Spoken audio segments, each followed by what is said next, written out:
مبسملا ومحمدا ومصليا أما بعد أعوذ بالله من الشيطان الرجيم بسم الله الرحمن الرحیم۔ عشق قاتل سے بھی مقتول سے ہمدردی بھی،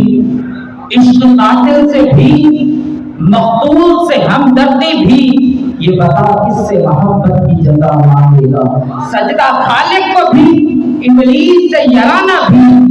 حشر میں کس عقیدت کا صلہ مانگے گا؟ حمد و ثنا کے بعد مسند صدارت پر جلوہ افروز جناب صدر اور معزز سامعین کرام السلام علیکم۔ جناب من، جو قیامت قریب ہوتی جا رہی ہے، فتنوں اور مصیبتوں کا دروازہ کشادہ تر ہوتا جا رہا ہے، زمانہ بازوان حال گویا کہ یوں کہہ رہا ہے، میری سراہی سے قطرہ قطرہ نئے حوادث ٹپک رہے ہیں، میں اپنی تسبیح روز و شب کا شمار کرتا ہوں دانا دانا، اور مخالف اس بات پر ادھار کھائے بیٹھا ہے کہ لوگوں کو اللہ جل جلالہ اور رسول کائنات صلی اللہ علیہ وسلم سے مکمل طور پر دور کر دیا جائے، جس کے لیے مختلف فتنوں کو برپا کیا گیا۔ ان میں سے ایک فتنہ قادیانیت کا ہے، جو کہ احکامات الہیہ کو پس پش ڈالنے کے ساتھ ساتھ حضور نبی کریم صلی اللہ علیہ وسلم کے آخری نبی ہونے کا بھی منکر ہے، جبکہ قرآن و حدیث اور اجماع امت سے قطعی طور پر ثابت ہے کہ نبی کریم صلی اللہ علیہ وسلم آخری نبی ہے۔ آیت ختم نبوت ما کان محمد ابا احد من رجالکم ولکن رسول اللہ وخاتم النبیین اس موضوع پر بطور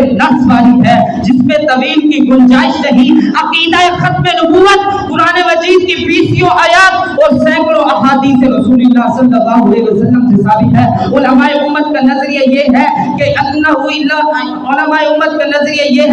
لم يعرف انه آخر الانبیاء فلیس بمسلم لانه من الضروریات، یعنی جو شخص نبی کریم صلی اللہ علیہ وسلم کو آخر الانبیاء نہ مانے وہ شخص مسلمان نہیں، کیونکہ یہ عقیدہ ضروریات دین میں سے ہے۔ نہ رکھی گل کے جوشے حسن نے گلشن میں جا باقی، نہ رکھی گل کے جوشے حسن نے گلشن میں جا باقی، چٹکتا پھر کہاں اونچا کوئی باغے رسالت کا۔ جناب صدر، علماء حق اہل سنت نے اس بدبخت کا تحریر و تقریر، درس و تدریس، نظم و نثر ہر انداز سے رد کیا، عقلی و نقلی دلائل کی روشنی میں اس کا کافرہ مرتد اور بدترین جھوٹا ہونا ثابت کیا۔ مرزا غلام احمد قادیانی کے رد میں جناب والا علماء کرام نے اپنی تحریری خدمات پیش کی، ان میں سے امیر کشور علم و فن امام احمد رضا رضی اللہ عنہ، جو کہ ہمہ جہت شخصیت کے مالک تھے، آپ کے فضائل و کمالات، وسعت اطلاع، اصابت رائے، فکری تحقیق، علمی اور علمی و تحقیق، عربی لسانی شاہکار، فکری رموز و نکایات کی بے پناہ بیشتر علوم پر، اور اسی کے ساتھ ساتھ آپ نے اپنا علمی قہر برساتے ہوئے قہر الدیانی علی مرتد بقادیان کو تحریر فرمایا۔ دیا ختم نبوت پہ پہرا رضا کے علم نے، دیا ختم نبوت پہ پہرا رضا کے علم نے، بنا ان کا قلم ترجمان ختم نبوت کا، بنا دل کے رضا ہر اس کمینے کے لیے خنجر ہے جس نے بھی کیا کوئی زیاں ختم نبوت کا۔ جناب صدر سید اعلیٰ حضرت رحمۃ اللہ تعالی علیہ نے فتنہ قادیانیت کے رد میں بہت ساری کتابیں لکھی، جبکہ معتبر و مصدقہ رسائل میں سے جزا اللہ ادبہ